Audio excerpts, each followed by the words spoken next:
Hello दोस्तों। आज हम एक बहुत ही खूबसूरत पोएम को समझने जा रहे हैं।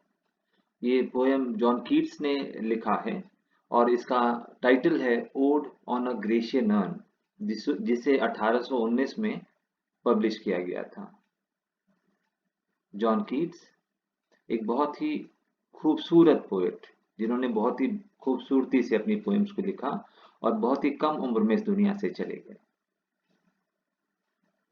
Odd on a Grecian earn 1819 में लिखी गई और ये मुख्य रूप से एक अर्न के बारे में थी या एक वास के बारे में थी, जो ग्रीक बैकग्राउंड की थी। और जॉन कीट्स का एक आकर्षण Greek civilisation, Greek culture, Greek literature के प्रति जो था, वो जग जाहिर है। ये ग्रेशियन अर्न है और इसी के ऊपर कुछ चित्रकारी बनी हुई है। उन्हीं चित्रकारियों को देख करके कवि के मन में, पोएट के मन में कुछ भावनाएं, विचार आई और उसके बाद इस कविता को उन्होंने लिखा। ये पोएम 5 स्टेंजास में डिवाइडेड है। ये पहली स्टेंजा है, thou still unravished bride of quietness, thou foster child of silence and slow time. Poet urn को, ग्रेशियन अर्न को संबोधित कर रहे हैं, मतलब उनको ग्रेशियन अर्न को यहाँ पर्सोनिफाई किया गया है और वो कह रहे हैं कि तुम तो अनरेविस्ड ब्राइड ऑफ क्वाइटनेस हो, तुम इतनी खूबसूरत हो और इतनी मनमोहक हो कि मैं क्या बताऊं। और ना ना केवल तुम अनरेविस्ड ब्राइड हो, बल्कि तुम फॉस्टर चाइल्ड भी हो, साइलेंस और slow time. Sylvian historian who Cannes thus express a flowery tale more sweetly than our rhymes। यानी कि तुम्हारे ऊपर जो चित्रकारी बनी हुई है, तुम उसको कितनी खूबसूरती से एक्सप्रेस कर पा रही हो।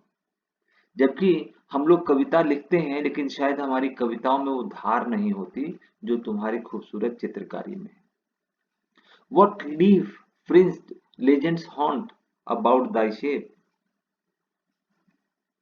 of deities और mortals और both। कह रहे हैं कि आपके ऊपर जो कुछ लेजेंड्स बने हुए हैं, कुछ पुरुष बने हुए हैं, वो कौन है? वो मॉर्टल है, वो ह्यूमन बीइंग है, या वो देवता है? कौन है वो? इन टेम्प और द डेल्स ऑफ आर्केडी, वो कहाँ पर है? वो टेम्पल में है या वो किसी वैली में है? व्हाट मेन और गॉड आर दीज, ये कौन लोग हैं? ये इंसान हैं या देवता हैं? व्हाट मेडन्स लॉथ, ये महिलाएं, ये कन्याएं भाग क्यों रही हैं? What mad pursuit, what struggle to escape, what pipes and timbrels, what wild ecstasy. Poet देख रहा है कितना खूबसूरत सा चित्र बना हुआ है। कुछ महिलाएं हैं, कुछ पुरुष हैं, एक दूसरे को पकड़ने की कोशिश कर रहे हैं, महिलाएं बचने की कोशिश कर रहे हैं। कुछ पाइप्स है, कुछ टिम्ब्रल्स है, एक उत्सव का माहौल है।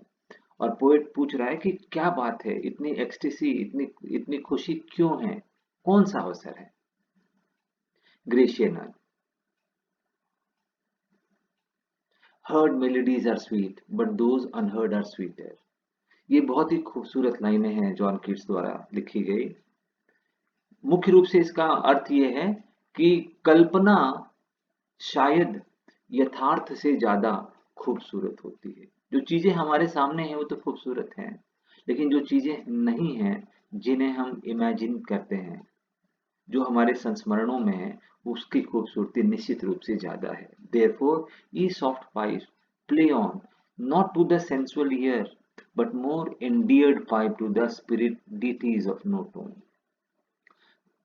कवि देखता है कि उसमें एक म्यूजिशियन है जो कुछ बजा रहा है, कुछ वाद्य यंत्रों से कुछ बजा रहा है, और वो कहता है कि तुम बस बजाते रहो, तुम अपने संगीत यूं ही बिखेरते रहो, क्योंकि तुम आर्ट हो, तुम कला हो, और तुम जिसके सामने अपनी आर्ट की प्रस्तुति कर रहे हो, उनकी जो ईयर्स हैं वो सेंसुअल नहीं है। हमारे जीवन में, हमारे यथार्थ में, प्रैक्टिकल लाइफ में लोग ऊब जाते हैं, लेकिन आपकी लाइफ में लोग उबेंगे नहीं। इसलिए तुम कितने भाग्यशाली हो, उन लोगों के सामने अपनी प्रस्तुति दे रहे हो जो सैकड़ों वर्षों से तुम्हें सुन रहे हैं और तुम्हारा आनंद ले रहे हैं। Fair youth beneath the trees thou canst leave thy song nor ever can those tree be bare। कह रहे हैं कि तुम जो गाना गा रहे हो, वो यूं ही गाना तुम गाते रहोगे, लोग जो सुन रहे हैं वो इसी खूबसूरती से सुनते रहेंगे। जो वृक्ष जो पेड़ पौधे दिख रहे हैं मुझे अर्न के ऊपर पेंट किए हुए, वो कभी बेयर नहीं होंगे, उनके पत्ते कभी नहीं गिरेंगे। Bold lover, never never canst thou kiss, though winning near the goal, yet do not grieve, she cannot fade, though thou hast not thy bliss, forever wilt thou love, and she be fair। Author ने देखा कि एक पुरुष है जो किसी महिला को किस करने की कोशिश कर रहा है। किड्स उसको कहते हैं कि तुम निराश मत हो, ठीक है तुम उसको किस नहीं कर पा रहे हो, लेकिन यही क्या कम है कि तुम्हारे हृदय में उसके लिए मोहब्बत, उसके लिए प्यार हमेशा यूं ही रहेगा।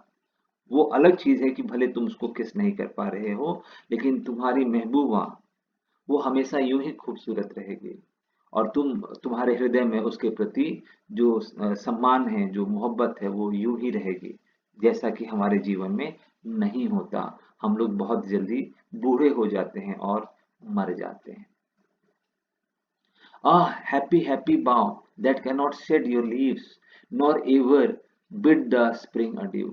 फिर पोएट का जो ध्यान है वो एक पेड़ की तरफ जाता है और कहता है कि तुम कितने भाग्यशाली हो, जो इसके ब्रांचेस हैं, टहनियां हैं, कितनी भाग्यशाली हैं, क्योंकि इसके पत्ते कभी नहीं गिरेंगे, ये यूं ही हरे भरे सदैव रहेंगे, और इनमें पतझड़ कभी नहीं आएगा, इनमें हमेशा बसंत ही रहेगा।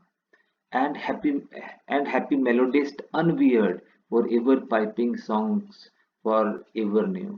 और फिर किसी मेलोडिस्ट को देखते हैं और कहते हैं कि तुम यूं ही खूबसूरती से अपने संगीत को बिखेरते रहो, और जो तुम्हारे श्रोता है तुमको इसी शिद्दत से सुनते रहेंगे, ना वो उबेंगे ना आप थकोगे। More happy love, more happy happy love,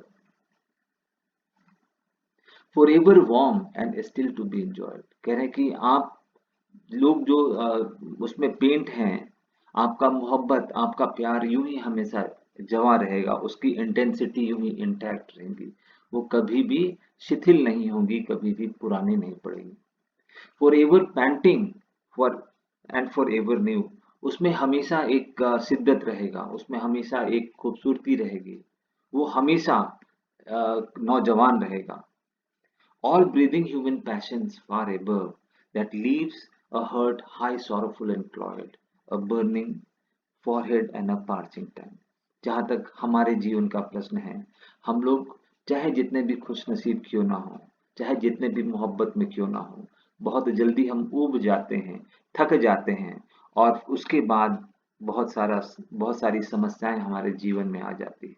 हमारा जो जीव है वो सूख जाता है, हमारे फॉरहेड पे एक शिकन सी आ जाती है। Grecian, who are these coming to the sacrifice. अचानक कवि की निगाह एक भीड़ की तरफ आकर्षित होती है, और फिर वो कहता है कि अरे ये सैक्रिफाइस के लिए किसको ले जा रहे हैं, बलि के लिए। सैक्रिफाइस मतलब बलि के लिए किसको ले जा रहे हैं। To what green altar, O mysterious piece priest. अरे एक प्रीस्ट भी है, अरे एक ऑल्टर भी है। लीडस्ट दाउ दैट हेफर लोइंग एट स्काई, और एक हेफर है, हेफर मतलब काफ, एक बछड़े को वो सब लेके जा रहे हैं शायद किसी सेक्रीफाइस के लिए, और पीछे पीछे भीड़ भी जा रही है। And all her silken flanks with garden dressed, what little town by river और सीसोर। और कवि देख रहा है, पोएट देख रहा है कि उस हेफर को, उस काफ को सिल्क के कपड़ों से, सिल्क के कपड़े पहनाए गए हैं।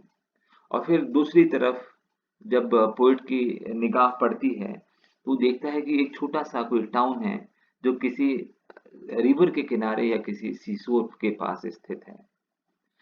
और mountain built with peaceful citadel is emptied of this folk, this pious morn।